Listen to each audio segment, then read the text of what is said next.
예, 안녕하십니까? 오늘도 주제로 살펴보는 요한복음 그 네 번째 시간, 예수가 메시아이심을 말하는 증거로 돌아왔습니다. 제가 특별히 이 영상을 시청해 주시는 여러분들께 감사 인사를 표하고 싶습니다. 저번 주에 올라갔던 우리 저번 주 교과 공부 영상이 1000분이 넘게 신청해 주시고 많은 분들이 좋아해 주셔서 제가 참 이 보람을 느낍니다. 또 많은 분들이 응원해 주시고 좋아해 주시니 제가 그 힘으로 또 이번 주 교과 공부를 준비했습니다. 함께 교과를 공부해 가시면서 서로 보람을 느끼고 유익을 얻었으면 좋겠습니다. 그럼 오늘 이 예수가 메시아이심을 말하는 증거, 오늘 교과 공부 함께 시작하도록 하겠습니다. 저에 대해서 설명을 드리면 저는 이창종이라고 하고요. 저는 현재 예루살렘 재림교회에서 안수받은 집사로 교회를 위해 봉사하고 있습니다. 그럼 오늘 이 교과가 지금 네 번째 시간에 도달했습니다. 이 네 번째 시간 공부하시는 동안 이 증인이 무엇인지 함께 또 더 깊게 묵상하게 되기를 바랍니다. 먼저 우리 서론적인 얘기로 이런 질문을 한번 드리고 싶습니다. 여러분, 이 예수님의 이야기가 역사적 사실이라는 것을 어떻게 알 수 있을까요? 어떤 사건이 역사적 사실인지 아닌지 알아보려면 그 일이 일어나지 않았다고 가정해 보면 됩니다. 이것이 예시 중에 하나입니다. 만일 이 이순신 장군이 역사적인 인물이 아니라고 하면 어떨까요? 우리가 이순신 장군이 역사적인 인물인 것을 알고 있지요. 그러나 한번 이순신 장군이 없었다고 가정해 보는 것입니다. 그럴 때 이런 아래와 같은 문제들이 생깁니다. 그렇다면 그 외국의 침략은 우리가 어떻게 저지했느냐? 우리 이순신 장군이 이 앞바다를 이렇게 수호했던 사실을 알고 있지 않습니까? 이순신 장군이 없었다면 무엇으로 말미암아 우리가 그 공격을 저지할 수 있었는가? 이것을 해결해야 합니다.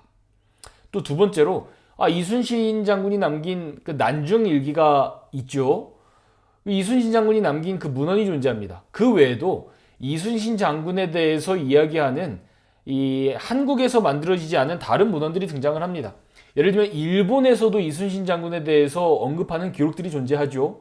중국에서도 이순신 장군을 언급하는 기록이 등장합니다. 만일 이순신 장군이 역사적인 인물이 아니었다고 한다면 이 모든 것들을 해결해야 할 것입니다. 마지막으로 이순신 장군을 증언하는 많은 사람들의 목소리가 있습니다. 이순신 장군을 눈으로 목격했던 많은 인물들의 그 기억이 존재합니다. 이 모든 것을 우리는 다 해결해야 하는 것이죠. 그렇다면 이런 것들을 미뤄보았을 때 이순신 장군이 역사적 인물이라고 주장하는 것이 간편할까요? 아니면 역사적인 인물이 아니고 이 모든 것이 다 꾸며낸 것이다 라고 주장하는 게 간편할까요? 이순신 장군이 역사적 인물이라고 하는 것이 그것이 더 확실한 이야기가 될 것입니다.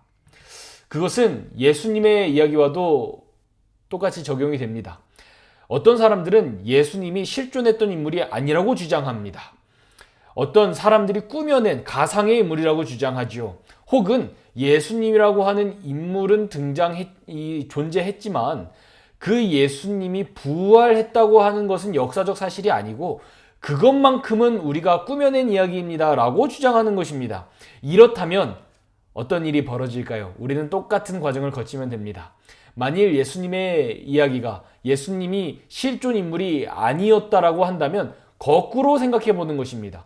만일 예수님이 없었다면, 그렇다면 예수님의 제자들은 어떻게 그 신앙을 가졌는가라고 하는 의문이 남습니다. 예수님의 제자들은 일단 먼저 유대 신앙을 가지고 있었던 유대인들이었지요.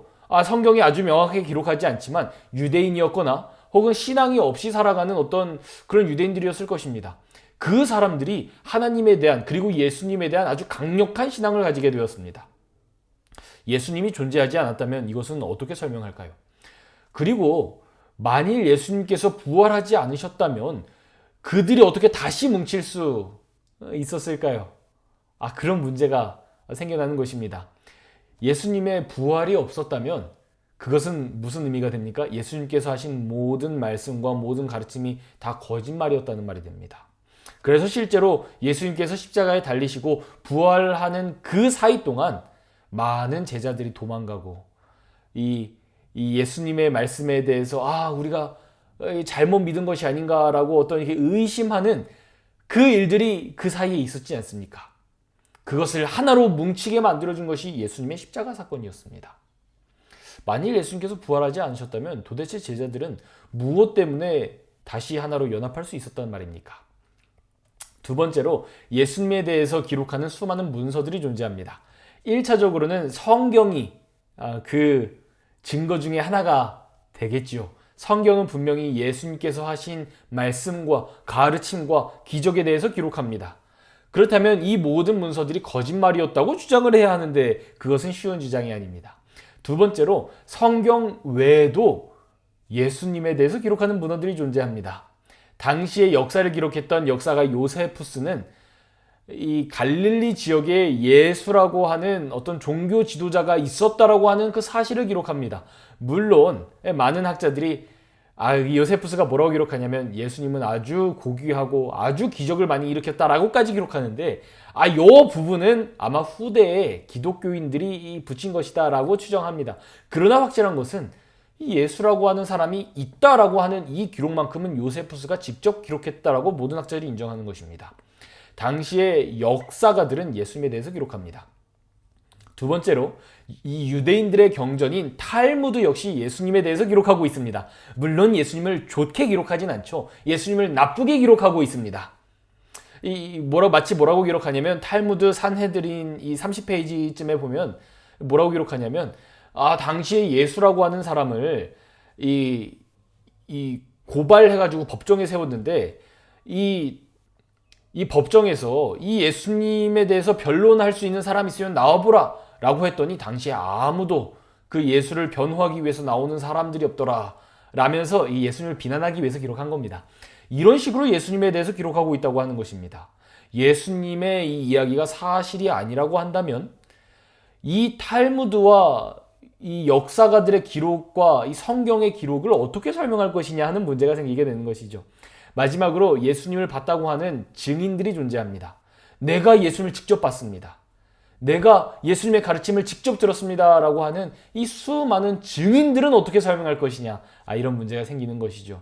이런 것들을 미루어 보았을 때 예수님의 이 가르침과 예수님의 부활이 역사적 사실이었다고 주장하는 것이 이 합리적인 주장일까요? 아니면 이 모든 것이 다 꾸며낸 사건입니다 라고 주장하는 게 그게 간편한 사건일까요? 답은 제가 말씀드리지 않아도 다 아실 거라고 생각합니다. 특히 이 예수님의 부활에 관련해서 우리 성경은 이 예수님의 부활을 의심하는 사람들, 예수님의 기적을 의심하는 사람들을 위해서 증인들의 목록을 제시합니다. 여러분 이거 보십시오. 마가복음 15장 이렇게 기록합니다. 마침 알렉산더와 루포의 아버지인 구레네 사람 시몬이 구레네 사람 시몬을 이렇게 묘사하지 않습니까? 왜 이렇게 기록할까요? 왜 그러냐면 이 알렉산더와 루포라고 하는 사람이 당시 교회에 알려진 사람들이었기 때문에 그렇습니다. 구레네 사람 시몬이 예수님을 대신해 십자가를 대신 지고 골고다까지 걸어가지 않았습니까? 물론 이 이후로 구레네 사람 시몬은 등장하지 않습니다. 그런데 구레네 사람 시몬의 두 아들 알렉산더와 루포는 이 교회의 역사와 함께 했다고 하는 것입니다. 이것은 마가복음을 읽는 사람들로 하여금 예수님께서 십자가에 달려 돌아가신 그 일이 거짓말 같다고? 그러면 저기 교회 다니고 있는 알렉산더랑 루포한테 가서 물어봐봐. 저 사람들이 누구냐면 예수님의 십자가를 대신 지어줬던 구레네 사람 시몬의 아들들이야 라고 그렇게 제시하고 있는 것입니다. 마가복음은 또 이렇게 기록합니다. 안식일이 지나매 막달라 마리아와 야고보의 어머니 마리아와 또 살로메라고 하는 여인이 예수님께 바르기 위하여 상품을 사두었다가 그 무덤에 갔는데 예수님의 그 무덤에 예수님의 시체가 없었더라. 이것은 왜 이렇게 이름을 기록하고 있을까요? 예수님께서 부활하신 그 사건을 믿지 못하는 사람들에게 이렇게 얘기하는 것입니다. 너가 예수님께서 그 부활하셨다는 사실을 믿지 못하겠다고? 그러면 저 마리아와 야고보의 어머니 마리아와 살로메에게 가서 물어봐봐. 저 사람들이 그 일의 증인이야. 저 사람들이 그 이야기를 직접 눈으로 본 사람들이야. 가서 물어봐봐. 이렇게 얘기하고 있는 것입니다. 또 제가 예시를 하나만 더 드리겠습니다. 요한복음에 보면 베드로가 이 칼로 쳐서 이 귀가 베어진 대제사장의 종의 이름을 말고라고 기록합니다. 예수님께서 어떻게 하셨죠? 그 말고의 길을 다시 이렇게 붙여주셨습니다. 이 기적과 같은 사건, 그것을 믿지 못하는 사람들에게 이렇게 얘기하는 것입니다. 그것을 믿지 못하겠다면 그 당사자인 말고한테 가서 물어봐봐. 말고가 자기가 그걸 직접 겪었잖아요. 자기가 그 귀가 이렇게 잘려가지고 이 떨어진 귀, 흐르는 피, 그 고통을 다 느꼈는데 그것을 예수님께서 붙여주신 것을 말고가 경험했잖아요. 그것을 말고한테 가서 물어보라고 하는 것입니다. 말고가 증인이라고 얘기하는 것이죠. 성경은 이렇게 증인들의 이야기를 포함하고 있습니다. 이것 말고도 나사로, 맹인 바디메오, 이 백부장 야이로, 이 사람들이 모두 당시에 살았던 산 증인들이라고 하는 것입니다. 이 신약시대 이후에 살았던 그리스도인들은 이 이야기가 사실인지 아닌지를 알고 싶으면 이 사람들에게 가서 물어봤을 것입니다. 만일 예수님의 부활이 없었다면 예수님의 모든 제자들은 고통 속에서 순교했잖아요. 그 사람들은 도대체 무엇 때문에 순교했는가? 예수님을 그 만나는 기적과 같은 사건이 없었다면 기독교인들을 핍박하는 열렬한 바리새인이었던 바울은 왜 자기의 목숨이 노려질 것을 알면서도 기독교로 개종했는가? 그리고 예수님에 대해서 증언하는 이 수많은 사람들의 입을 어떻게 하나로 이렇게 묶을 수 있었는가? 이것이 의문이 남죠. 그래서 이 모든 사람들, 이 모든 인물들은 다 예수님께서 살아 계셨고 또한 부활하셨다라고 하는 증인이 되는 것입니다. 이것이 증언이 중요한 이유입니다. 증언은 예수님의 부활을 확증하는 이 역할을 한다고 하는 것이죠. 이로 말미암아 우리가 예수님의 그 기적을 알 수 있는 것입니다. 이것이 초기 교회의 기독교인들이 아주 폭발적으로 성장했던 이유입니다. 왜냐하면 그 당시 사람들에게는 산 증인들이 있었기 때문이죠. 그러나 오늘날 우리들도 또한 증인으로 살아갑니다. 우리들도 이 예수님의 부활과 우리들에게 임재하시는 그 임재하심을 증언할 수 있는 증인이라고 하는 것입니다. 그래서 오늘 교과에서는 이 성경에 등장한 증인들의 이야기를 미뤄보아 또한 증인인 우리는 어떻게 해야 되는지를 그것을 배우도록 하겠습니다. 이제 서론입니다. 예수가 메시아임심을 말하는 증언, 서론에서 이렇게 얘기합니다. 제가 밑줄 친 부분만 읽도록 하겠습니다. 이번 주는 침례 요한의 강력한 증언으로 시작해서 안드레와 시몬 베드로, 빌립과 나다나엘, 그리고 예상하지 못했던 바리새인 니고데모가 증인으로 무대에 등장한다. 그리고 야고보와 함께 있는 다른 제자라고 묘사되어 있는 어떤 이름이 밝혀지지 않은 증인, 우리 시대의 소망을 미뤄보아 이 증인은 사도 요한임을 우리가 알 수 있습니다. 사도 요한의 그 증언을 만나게 될 것입니다. 오늘 교과를 통해 이 증인들이 어떻게 행동했는지, 그리고 그 이야기들은 우리에게 어떻게 행동하라고 권면하는지를 함께 공부해 보도록 하겠습니다. 일요일 소지입니다. 우리 교과는 침례 요한의 증언으로 시작합니다. 침례 요한이 광야에서 사람들에게 가르침을 주며 이 사람들에게 침례를 베푸는 이야기를 우리는 성경을 통해서 읽습니다.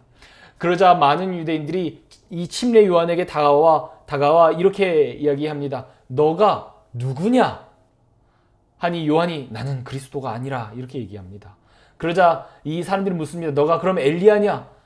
요한은 엘리야가 아니라고 얘기합니다. 예수님은 이 요한이 엘리야라고 설명하셨지만 아직 요한은 그것을 깨닫지 못하고 있는 것이었습니다. 너가 그 선지자냐? 이렇게 물어봅니다. 모세가 예언한 나중에 나타날 그 위대한 선지자가 너냐? 이렇게 얘기합니다. 그러나 요한은 또한 나는 그 위대한 선지자가 아니라고 얘기하죠. 그러자 이 유대인들이 이렇게 묻어 그러면 너가 누구냐? 요한이 이렇게 대답합니다. 나는 선지자 이사야의 말과 같이 주의 길을 곧게 하라고 광야에서 외치는 자의 소리다.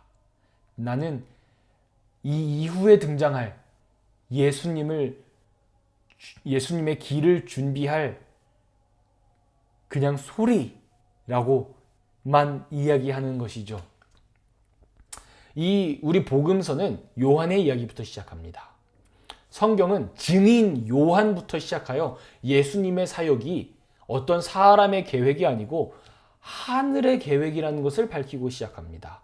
우리 이사야서 4장은 이렇게 얘기합니다. 외치는 자의 소리여 이르되 너희는 광야에서 외치는 자의 소리한테 이렇게 얘기하는 것입니다. 하나님이 여호와의 길을 예비하라. 사막에서 우리 하나님의 대로를 평탄하게 하라. 우리 성경이 이렇게 예언했습니다. 요한은 바로 이 외치는 자의 소리가 자기라고 얘기하는 것입니다. 이것은 무슨 말일까요? 여호와의 길을 자기가 예비하고 있다고 얘기하는 것입니다. 이것은 무슨 말일까요? 이 모든 계획이 사람의 뜻이 아니고 하늘에서 일어난 하늘의 계획이라고 요한이 밝히고 있는 것입니다. 어떤 분들은 이렇게 질문하실 수도 있습니다. 아니 분명히 성경은 이 메시아께서 오시면 죽은 자가 살아나고 사막이 꽃동산이 되고 사자와 어린 양이 함께 노는 어린아이가 뱀의 굴에 손을 넣는 그런 낙원이 도래할 것이라고 얘기하는데 왜 예수님께서 오셨음에도 불구하고 우리는 아직도 이 땅에 살아갑니까? 이렇게 질문하시는 분이 계실지도 모릅니다. 그리고 실제로 이것은 유대교가 기독교를 공격할 때 사용하는 대표적인 어떤 논리입니다. 예수께서 오심으로 말미암아 구약에 있는 예언들이 모두 성취가 되지 않았기 때문에 예수님께서는 메시아가 될 수 없다고 하는 것이 유대인들의 공격이죠. 그러나 이것은 성경의 그 예언의 해석 방식을 오해했기 때문에 생기는 문제입니다. 우리 성경은 예언을 세 단계로 해석할 것을 제시합니다. 그것은 첫 번째로 실질적 해석입니다. 두 번째는 영적 해석입니다. 마지막으로는 종말론적 해석입니다. 이 세 단계가 무엇일까요? 제가 설명을 드리도록 하겠습니다. 제가 예시를 드리겠습니다. 임마누엘의 예언이 있습니다. 이 선지자 이사야가 아하스 왕에게 이 아람 연합군의 공격에 두려워하지 말라고 이야기하죠. 그러면서 임마누엘의 예언을 주었습니다. 임마누엘, 처녀가 잉태하여 아들을 낳을 것이요 그 이름을 임마누엘이라 하리라. 이것은 첫 번째로 아하스 왕에게 내려간 실질적인 예언입니다. 이것은 무슨 예언입니까? 두려워하지 마라. 이 나라가 멸망하지 않을 것이다. 그래서 여기 있는 저 처녀가 잉태하여 아들을 낳고 아주 시간이 오래 지난다는 얘기죠. 그 아들이 태어난 것, 죽지 않고 태어난 것을 여인이 하나님께 감사하며 하나님께서 우리와 함께 계셨다라고 고백하게 되는 첫 번째 임마누엘 실질적인 예언입니다. 당시 사람들에게 직접적으로 적용되는 예언인 것이죠. 그런데 이사야는 이것을 이 아하스 시대에 적용되고 끝날 것으로 얘기하지 않습니다. 이사야가 뭐라고 예언합니까? 하나님의 아들이 우리에게 태어날 것인데 그는 이 괴를 가졌고 영원한 아버지라고 불리고 이렇게 예언하지 않습니까? 이 예언을 영적 해석으로 연결지었습니다. 이 예언을 예수님의 탄생과 연결지은 것입니다. 그래서 임마누엘, 하나님이 우리와 함께 계시다는 예언을 메시아의 탄생, 영적 해석으로 이사야가 연결지은 것입니다. 그러나 또 이사야가 여기서 멈추지 않습니다. 이 해석을 종말론적 해석으로 연결지은 것입니다. 종말론적 해석은 무엇일까요? 마지막 예수님 재림의 순간에 모든 이 세상의 역사가 끝나는 그 순간을 종말론적이라고 얘기합니다. 이 이사야가 한 예언이 또한 종말론적 예언에서 완벽하게 성취될 것이라고 제시하고 있는 것이죠.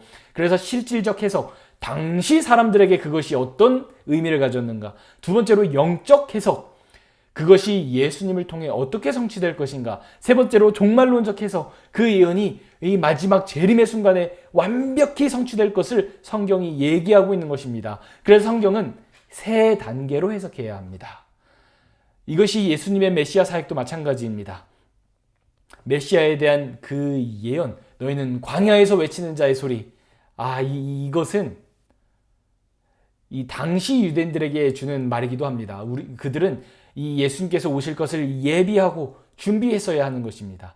그러나 이것이 이 침례 요한에게 영적으로 해석된 것이죠.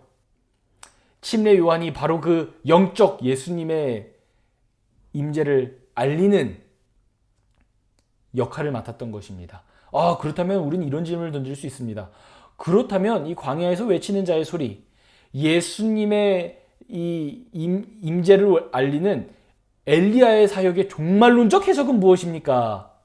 이것은 아주 올바른 질문이고요. 아주 중요한 질문입니다. 광야에서 외치는 자의 소리. 실질적 해석은 그 예언을 받았던 이사야 시대의 유대인들입니다. 영적 해석은 예수님의 임재를 알리는 침례 요한의 사역이었습니다. 그렇다면 종말론적 해석은 무엇일까요?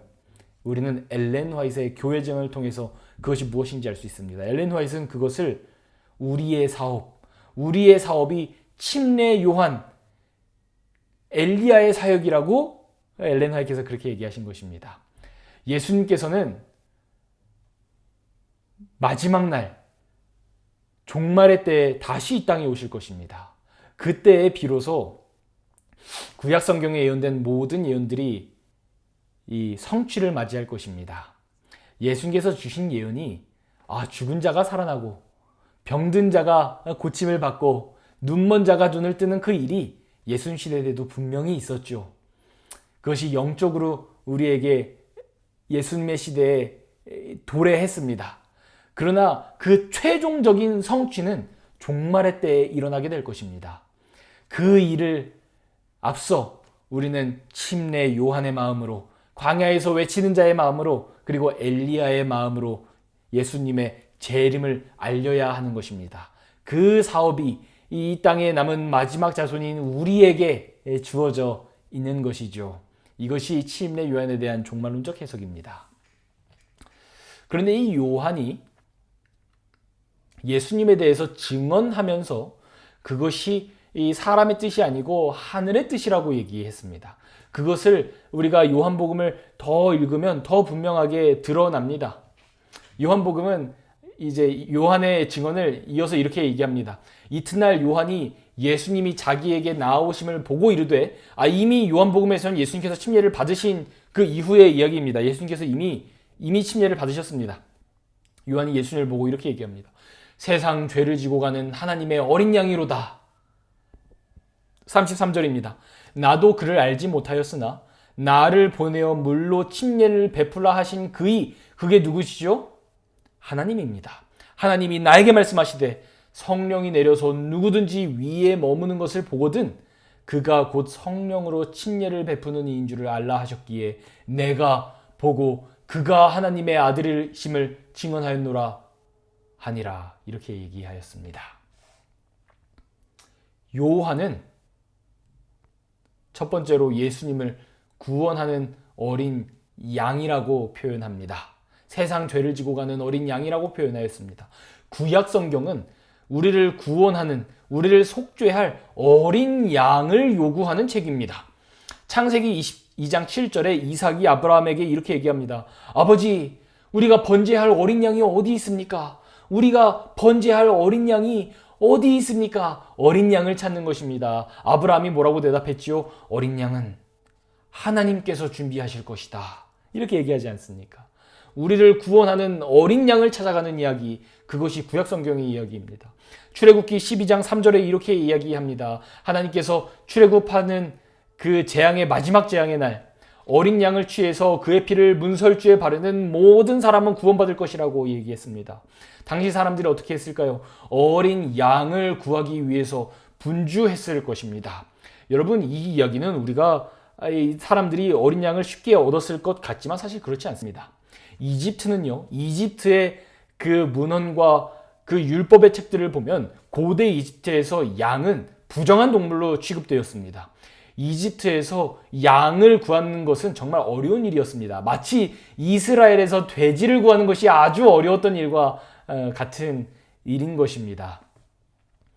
이 사람들이 양을 구하기 위해서 분주했을 것입니다. 그리고 마침내 양을 찾아냈을 때 그렇게 외쳤을 것입니다. 우리가 드디어 살았다. 우리가 드디어 살았다. 그래서 양을 잡고 그 피를 문설주에 바르는 모든 사람은 그들의 생명의 구원을 얻은 것입니다. 구약 성경은 어린 양을 찾는 이야기입니다. 이것을 신약 성경이 이렇게 해석합니다. 그 어린 양이 누구였다고요? 흠없고 점없는 어린 양 같은 그리스도의 보배로운 피로 우리가 구원받았다고 이야기합니다. 신약 성경은 구약 성경에 나타난 이 어린 양이 예수님이라고 설명하는 것입니다. 그리고 그것을 요한복음이 시작하면서부터 아주 분명하게 우리에게 얘기하고 있는 것입니다. 요한은 침례 요한은 예수님을 가리켜 우리의 죄를 지고 갈 어린 양, 구약 성경에 예언된 하나님께서 구원의 방편으로 주어주신 그 구원의 모본, 우리를 구원하는 그 방식이 바로 저 예수 그리스도라고 요한이 증언하고 있는 것이죠. 그런데 이 증언의 근원은 어디서 올까요? 요한이 성경을 잘 알아서 내가 성경을 해석해보니 저 예수님이 이 메시아라고 얘기하는 것일까요? 그렇지 않습니다. 요한이 무엇이라고 얘기하죠? 33절입니다.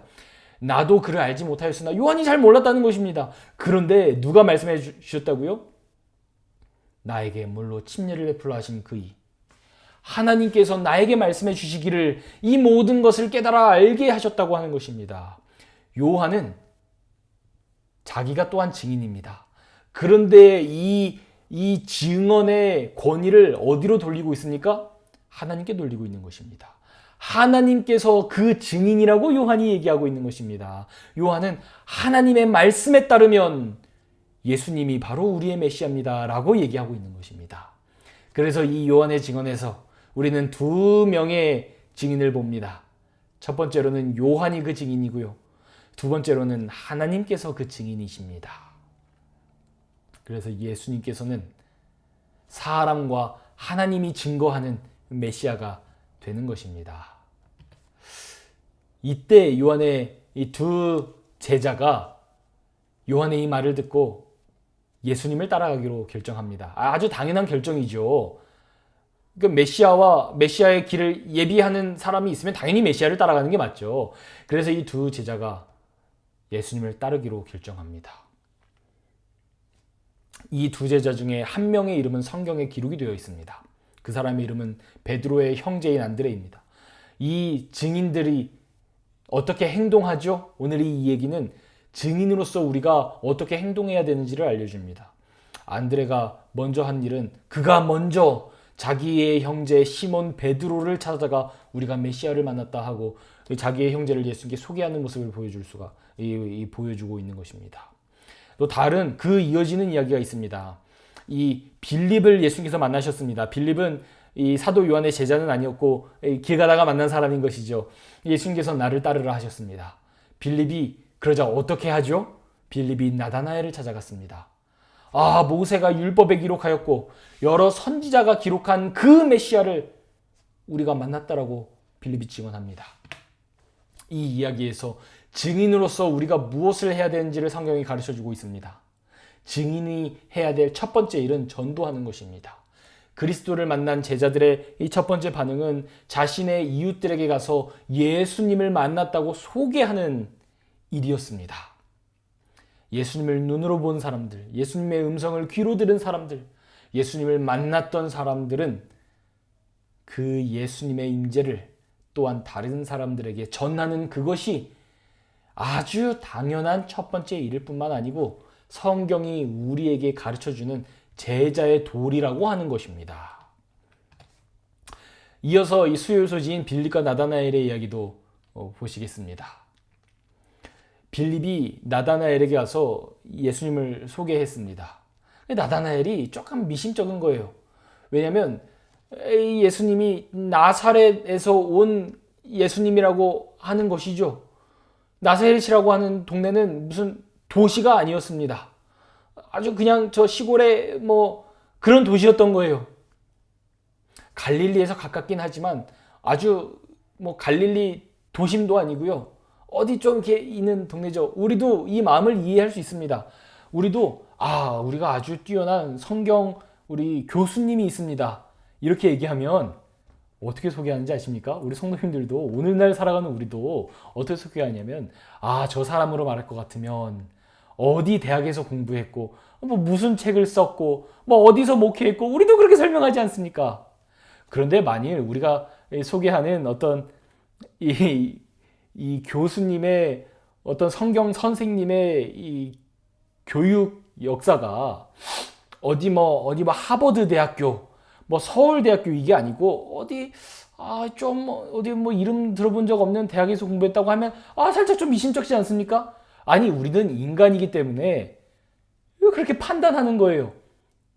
마치 이 하나님께서 그를 외모로 판단하지 마라. 사람은 외모로 판단하거니와 나 여호와는 심장을 보느니라 라고 말씀하셨던 것처럼 우리 사람은 외모를 보거든요. 나다나엘이 그런 마음이었던 것입니다. 아니 뭐 예루살렘에서 온 사람도 아니고 어디 뭐 갈릴리 티베리우스에서 온 사람도 아니고 나사렛에서 난 사람이 메시아라고? 그런데 이 의구심을 가지고 있는 나다나엘이 예수님을 만나니까 어떻게 되었습니까? 그 의심이 싹 사라진 것입니다. 내가 직접 만나고 보니까 예수님이 메시아가 맞구나 라고 하는 확신을 나다나엘이 가지게 된 것이죠. 우리가 증인으로서 예수님을 소개할 때 두려움이 들 수도 있습니다. 저 사람이 예수님 안 믿으면 어떡하지? 그런데 여러분 걱정하지 마십시오. 성경이 무엇이라고 얘기합니까? 예수님을 소개받은 그 사람도 금방 증인이 됩니다. 예수님을 만난 사람은 또한 예수님을 증거하는 사람이 되는 것입니다. 우리는 소개만 할 뿐입니다. 이제 우리가 어떤 사람을 예수님께 소개했으면 그 다음 일은 예수님에게 달린 것입니다.